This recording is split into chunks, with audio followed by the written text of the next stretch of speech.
Suka Daniel, ketemu lagi di dalam channel kita pada hari ini.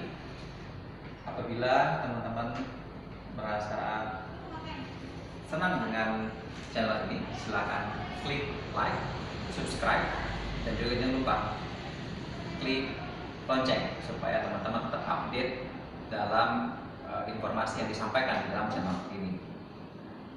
Jangan lupa juga untuk memberikan komentar apabila ada hal-hal yang mungkin masih ingin ditanyakan oleh teman-teman pada kolom komentar yang ada pada channel.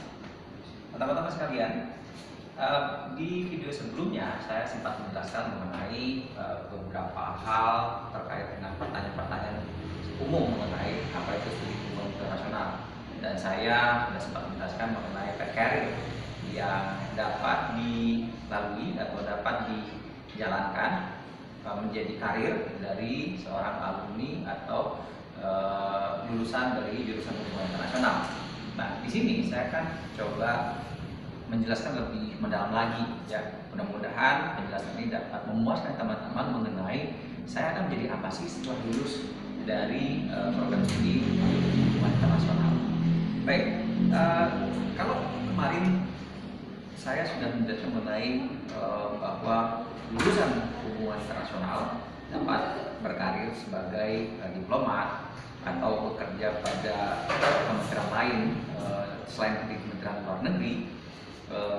Nah, di sini ada jenjang karir lain yang dapat dilalui atau dapat yang menjadi pilihan lah ya bagi teman-teman. Antara lain misalkan bekerja pada sektor non-government organization atau organisasi non-negara, atau kalau biasa kita menyebut di Indonesia lembaga swadaya masyarakat. Ada banyak lembaga swadaya masyarakat yang berkecimpung pada kekhususannya masing-masing, ya, di mana teman-teman lulusan hubungan internasional ini dapat bergabung sesuai dengan passionnya. Nah, kemudian teman-teman juga dapat menjadi seorang analis, ya, atau konsultan.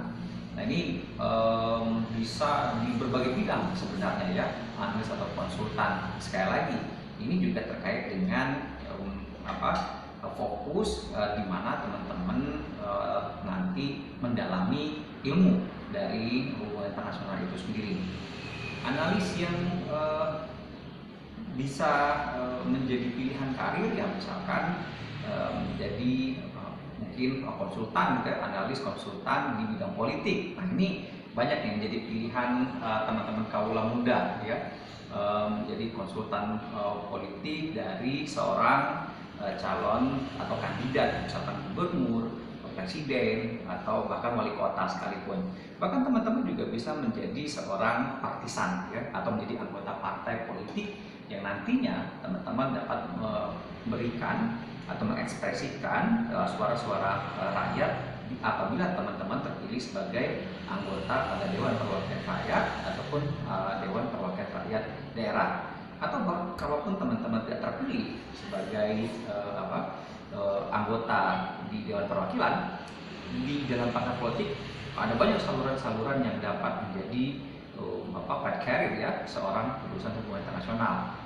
Bahkan menjadi duta besar sekalipun melalui jalur partai politik. Nah, teman-teman sekalian,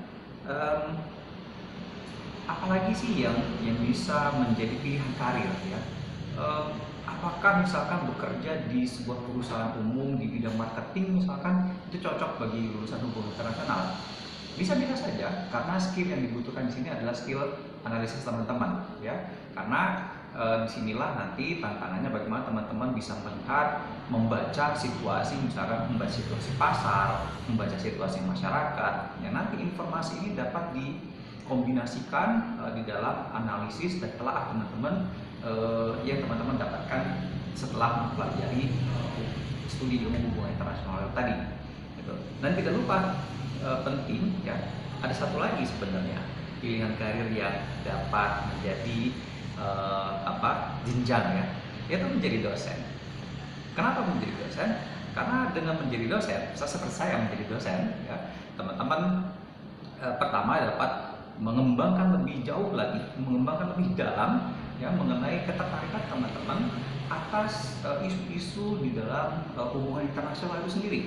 Bahkan teman-teman dapat mengembangkan jejaring ya kepada organisasi atau kepada pemerintah gitu, di mana teman-teman akan mendapatkan informasi lebih banyak, lebih luas, relasi, dan bahkan mendapatkan kesempatan untuk dapat meninjau langsung ya tempat-tempat yang menjadi objek dari hubungan internasional itu sendiri.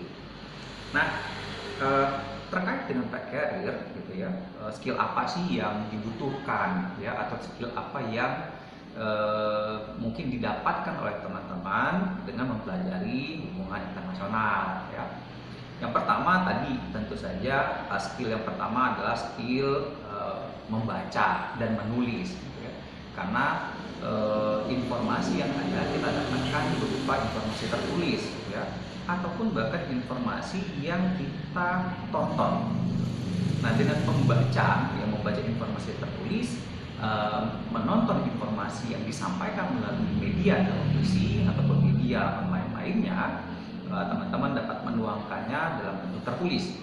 Nah, membaca dan mendengarkan ini tadi pada akhirnya akan mengasah kemampuan teman-teman memilah gitu, mana informasi penting, mana informasi yang dapat menjadi telaah gitu ya di dalam isu yang sedang berkembang, dan kemudian kemampuan menulis ini dikembangkan menjadi lebih lanjut dalam sisi metodologinya gitu ya. Apabila teman-teman tertarik menjadi seorang penulis yang handal di bidang hubungan internasional, maka mungkin metodologi penelitian dalam hubungan internasional menjadi salah satu yang perlu teman-teman kembangkan ya, perlu teman-teman mungkin berdiskusi lebih lanjut ya dengan nanti dengan dosen-dosen ataupun para expert di dalam hubungan internasional tadi gitu. Selain skill ini tadi gitu, apalagi sih yang bisa didapatkan? Tentunya skill lainnya adalah skill berbicara ya. Skill berbicara ini didapatkan pada saat teman-teman mulai belajar mengenai diplomasi gitu dan negosiasi, karena dua hal ini biasanya wajib ya disampaikan oleh program studi hubungan internasional. Nah, dengan berdiplomasi ya, maka teman-teman diminta untuk dapat berbicara. Nah, nanti teman-teman akan menemukan flow-nya sendiri, bagaimana teman-teman berbicara menghadapi publik gitu ya, menghadapi teman-teman sendiri gitu ya, atau pada akhirnya teman-teman harus berbicara di depan umum, bagaimana menyampaikan pendapat ya, bagaimana kemudian menerima pendapat gitu, dan bagaimana pada akhirnya menegosiasikan pilihan-pilihan yang ada. Selain itu, teman-teman juga mendapatkan kemampuan berbahasa asing. Seperti di video yang saya sampaikan sebelumnya, yang mungkin di video ketiga mungkin ya, di situ saya sampaikan ada kemampuan bahasa Inggris yang perlu teman-teman kuasai ya, karena saat ini bahasa Inggris merupakan bahasa pergaulan internasional, dan sudah pasti teman-teman pergi ke banyak negara, hal pertama yang akan teman-teman jumpai adalah bagaimana berinteraksi dengan orang-orang di sekitar. Nah, bahasa Inggris menjadi pilihan utama. Tetapi selain bahasa Inggris, program studi hubungan internasional yang ada di universitas-universitas itu biasa menawarkan keahlian di dalam bahasa asing lainnya. Ya, biasanya 5 bahasa yang diakui oleh PBB: Mandarin, Rusia, kemudian Prancis ya, Arab gitu, dan tentu saja Inggris. Tetapi di luar 5 bahasa ini, apabila teman-teman menguasai bahasa-bahasa lainnya, itu menjadi nilai poin plus ya. Karena apa? Karena teman-teman dianggap memiliki kemampuan lebih daripada yang lain. Jadi bagi teman-teman yang mampu berbicara 3 bahasa asing ya, wah, saya acung jempol deh buat teman-teman. Luar biasa effortnya untuk belajar bahasa asing ini tadi. Gitu. Nanti silakan teman-teman hubungi program studi yang ada, bahasa apa sih yang mereka tawarkan gitu, dan sejauh mana. Tentunya belajar bahasa asingnya nggak seluruhnya ya di situ gitu, di program studi tersebut biasanya hanya pada level 1 atau level berbahasa asing 1 dan bahasa asing 2. Sisanya harus teman-teman kembangkan sendiri gitu ya. Entah mungkin melalui pembelajaran lebih lanjut khusus misalkan di kedutaan yang menawarkan atau adanya pusat-pusat budaya, yang misal di Jakarta ada beberapa pusat budaya Prancis, pusat budaya Tiongkok, gitu ya, pusat budaya Jepang misalkan, di mana teman-teman bisa mengembangkan kemampuan berbahasanya. Nah kemudian pertanyaan lain yang saya rangkum gitu ya adalah apakah dengan kuliah jurusan HI kita akan mudah ke luar negeri? Ya, kesempatan ini sebenarnya ada pada diri teman-teman sendiri gitu ya. Bagaimana teman-teman mengembangkan jejaring ini tadi gitu ya, teman-teman dapat mendapatkan kesempatan ini tadi. Tapi ada satu hal terkait dengan pertanyaan lain, misalkan apakah apakah mempelajari hubungan internasional ini bisa di luar negeri gitu ya, atau bolehkah mengambil jurusan ini di luar negeri? Bisa-bisa saja gitu sebenarnya, tetapi Kementerian Pendidikan Kebudayaan melalui Direktorat Pendidikan Tinggi ya telah memiliki program yang namanya Kampus Merdeka Belajar gitu, di mana salah satu programnya adalah pertukaran pelajar. Pertukaran pelajar ini adalah program yang dilakukan antar perguruan tinggi di dalam negeri dan juga bisa juga dengan perguruan tinggi di luar negeri.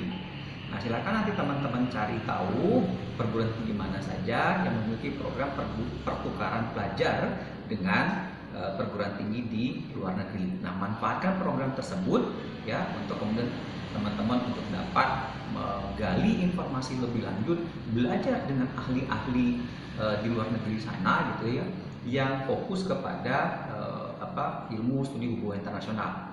Tapi yang perlu diingat teman-teman, di luar sana ya, di luar negeri mungkin namanya bukan ilmu hubungan internasional ya. Ada yang menyebutnya international affairs ya, atau the study of foreign affairs, atau the study of international politik gitu, macam-macam, atau international government, macam-macam penyebutannya. Tetapi semuanya masih dalam skop hubungan internasional ya. Nah lalu kembali kepada apakah mudah keluar negeri ya, tentu saja tadi ya kembali bergabunglah dengan organisasi-organisasi yang ada gitu. Misal salah satu yang saat ini sedang berkembang itu Foreign Policy Committee Indonesia gitu ya, di bawah besutannya Pak Dino Patijalal misalkan. Teman-teman bisa bergabung di sana karena banyak anak muda yang bergabung di sana, dan kemudian di organisasi ini juga menawarkan banyak hal yang bisa digeluti gitu. Dan masih banyak lagi ya, bukan hanya yang saya sebutkan tadi. Lalu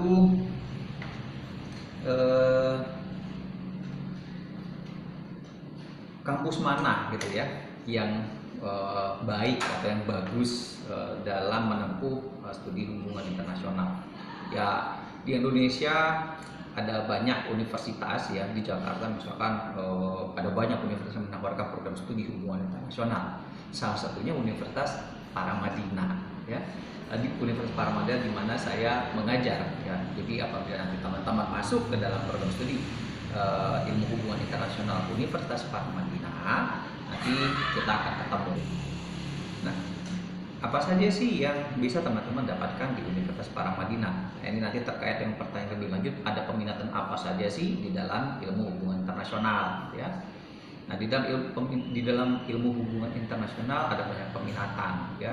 Biasanya yang ditawarkan itu adalah peminatan dalam kajian strategik, kajian ekonomi politik internasional, kajian politik internasional itu sendiri, ada kajian perbatasan gitu ya, kemudian ada kajian identitas masuk dalam sosial budaya gitu, dan hal-hal yang mungkin menjadi spesifikasi khusus dari program studi masing-masing gitu. Nah, di Paramadina kami tidak memiliki peminatan khusus sebenarnya, tetapi kami memberikan dua kajian ya yang dapat ditempuh pada semester-semester yang ada ya. Kajian tersebut adalah kajian diplomasi dan juga kajian Asia Tenggara.